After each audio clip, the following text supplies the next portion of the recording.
mimic what's happening in nature. We just speed it up a lot and try to make a substrate that is specific for our mushroom. And the raw materials utilized, it can vary a little bit from farm to farm. Not a lot when you look at Pennsylvania, but when you look at Pennsylvania versus some of the other states, and then definitely when you look at the mushroom farms here versus Canada, you go over to Western Europe, Eastern Europe, South Africa, Australia, they use different raw materials based on what's available and what's economical. Here, what we utilize, that big pile you see behind you stacked way high, that is straw-bedded horse manure. We get that from the stables on campus here. They bring it over to us.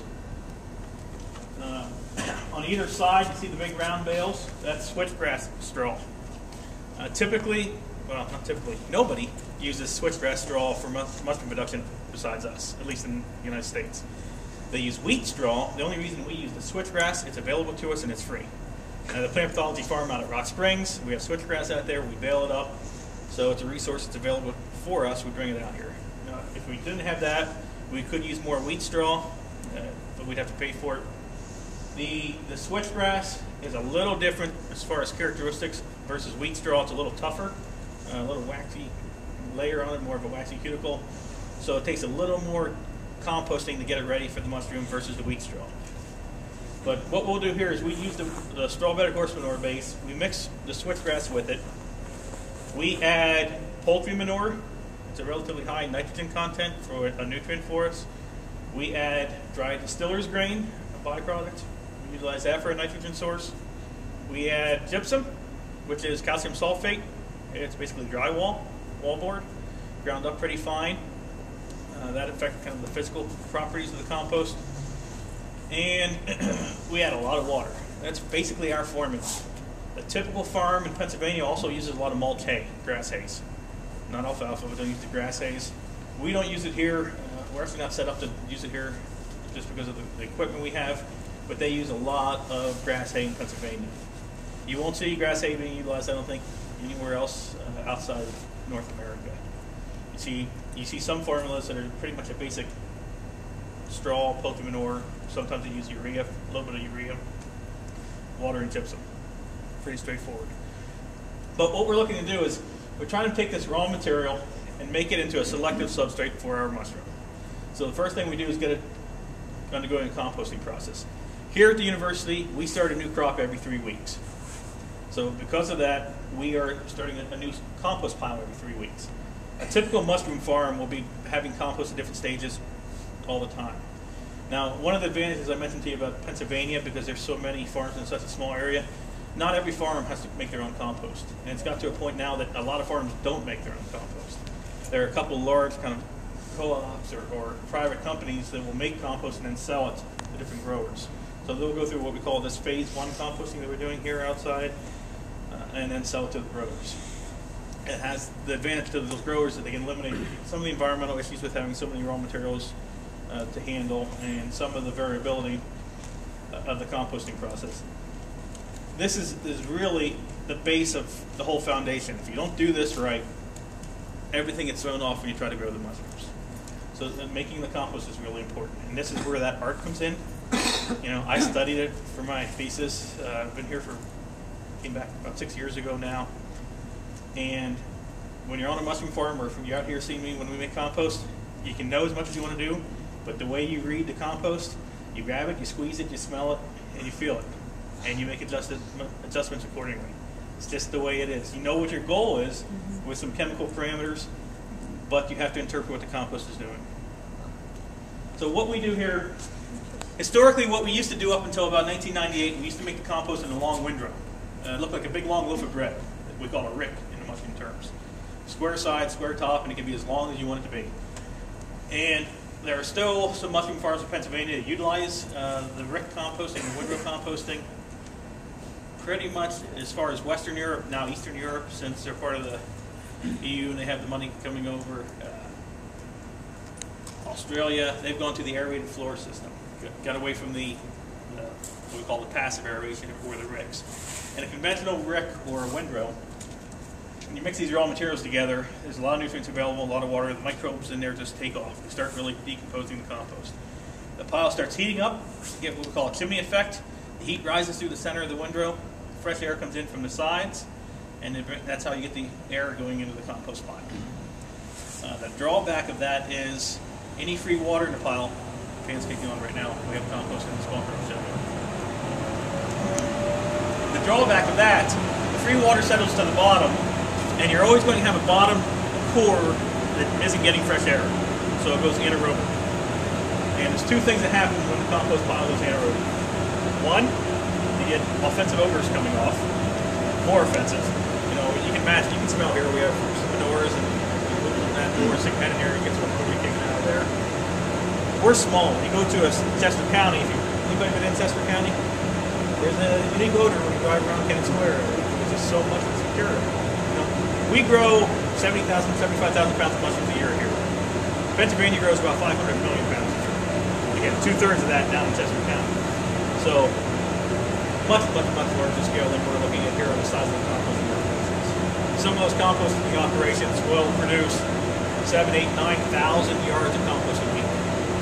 That's a lot of material. So you want to try to keep the odors down as much as possible. One of the challenges they have is urban encroachment out to where the farms are. It used to be relatively remote. Now you have these $300,000, $400,000, $500,000 developments, all these houses go right beside them, and odors have been an issue with some of the farms in Chester County. So most of the larger operations in the composting co-ops have gone to the aerated system. So instead of having that anaerobic core,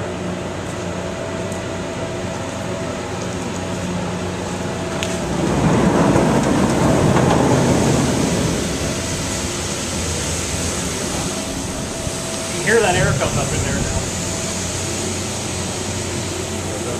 One of the things we've done to get away from that. One of the things that the industry's done, what we did here back in the late 90s, gone to an aerated floor. There's a concrete pad underneath that compost that has pipes embedded in the concrete, and they tie to a kind of a manifold system in the back that ties to that fan you hear. And on each plastic pipe that's embedded in the concrete, there's a little plastic cone that has a tiny little hole in the top. And I think there are 5 pipes in this bunker. We blow the air into the pile to keep it from going anaerobic. That way, hopefully, we don't have those offensive anaerobic odors coming off. Again, you can smell odors, but the real offensive ones, those reduced sulfur compounds, happen when it goes anaerobic. The other disadvantage of going anaerobic, we think it contributes to one of our major disease problems we have. We think if the compost was anaerobic, it's more likely, I guess, to have one of our fungal pathogens pop up in the cropping system. So now we go to an aerated system. What we do here is once we mix these raw materials up, we make a feed mixer, we add water to it, we stick it in there normally on a Friday. We bring it out Monday, we mix it up, add more water, put it back in, and then on Thursday, which is tomorrow, we'll bring it out and take it to the next stage. We call phase 2 composting. We only compost out here for a week. In the industry, that length of time can go anywhere from a week up to 3 weeks, depending on the raw materials they're utilizing, what system they're using. The grass hays take a little longer to compost. But one thing different between this and say organic waste composting, manure composting, leaf litter composting. Does anybody know what the ideal temperature they look for in compost piles? Any guesses? Yeah. 160. 160 is normally on the high end of what they want to see, probably. 140 to 160, you get in those temperature range.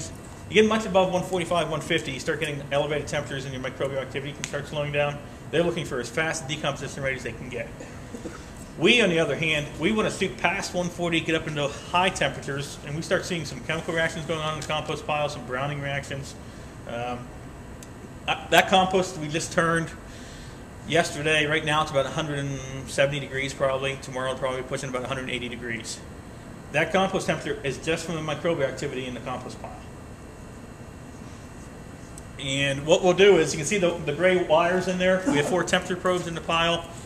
We can stick the green hoses in. That allows us to read oxygen in the pile if we want to. And then I can control the fan on temperature if I would like, on oxygen levels, set it at a minimum, or on a timer. Right now I just have it on a timer. I'll make adjustments based on what the compost is doing. I know pretty much how much air it needs at the different stages. As soon as we build it, you have all those nutrients available. It needs the most air because the microbes are happy, they're active. After a couple of days, you can turn the fan down until we mix it and add water. A little spike in activity, you increase the fan, then you back it off a little bit. If you don't back the fan off, you actually over aerate and you can cool the pile down. So we don't want to do that. So this phase 1 process for us takes a week. In a week's time, it goes from that golden yellow, crispy material to a material that can hold a lot of water, very soft, and kind of a chocolate brown color. When we take the pile out here and add water to it tomorrow, go to phase 2, the second phase of composting, we're shooting for probably about 75–76% moisture, much higher than regular, manure or leaf litter composting values. 2 reasons. 1, we have a lot more structure than they normally do, but 2, we want a lot of water in the compost to carry through to when we crop it and start growing mushrooms. So, this is phase 1 composting. Any questions about it? How do you guys turn it? Is it like a skid loader? Well, when we turn it, what we do here, we'll take a skid loader, pull it out, throw it in that feed mixer. It has a big auger in there. We took the knives, the blades out of it so it doesn't cut it. And it just mixes it up. We add water, we discharge it, fill it back in with the loader. Typically, the industry will have, some of the big aerated system like this will have a big hopper they dump into that kind of mixes it, puts it on a conveyor. And since they're much larger than this, when they feed into the bunker, they will have a conveyor system that can oscillate and fill, and they'll go back to front in layers sometimes, depending on the exact system they install. But then they'll pull out with a big loader like we do, just much larger scale. And then the piping, what's the spacing on that? See if we can see it here.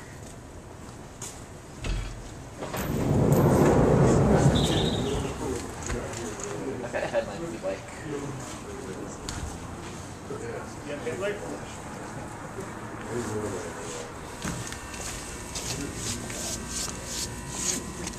Oh, so those. So these are the spacing of the funnels that come up from the pipe. Wow, they're tiny. Tiny little holes, size of 1/8 of an inch diameter at the top of the cone. Right. And whatever the spacing is there on the separation. Huh. Okay. This is just extra storage for us right now. The horse barns are bringing more over than we're using.